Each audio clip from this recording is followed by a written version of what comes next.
সন্ত্রাসী কোনো নাশকতাকারীরা এই আগুনের খেলা খেলতেছে কিনা, আগুন নিয়ে নাশকতা করছে কিনা, এটা আমাদের ভয়াবহ সন্দেহ হচ্ছে।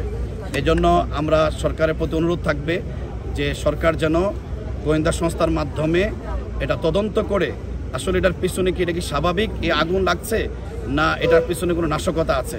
কারণ চট্টগ্রামের এই আগুনটাকে আমরা স্বাভাবিক মনে করতে পারতেছি না, যে এখানে একেবারে শুরু হলো তো একেবারে আশেপাশে সব শেষ হয়ে গেল। যেখানে আগুন লাগতেছে মিরপুরের আগুনটা একই অবস্থা এবং আজকের এয়ারপোর্টের আগুনও একই অবস্থা মনে হচ্ছে। এই জন্য সবগুলো আগুনের স্টাইল কিন্তু একই ধরনের। তো আমার মনে হয় যে এখন সরকারের এই ব্যাপারেও তদন্ত করা দরকার, যে বিগত ফ্যাসিস্ট সরকারের কোনো দোসররা বাংলাদেশে নাশকতা করে সরকারকে বেকায়দা ফালানোর জন্য ষড়যন্ত্র করছে কিনা এটা তদন্ত করে বের করা দরকার।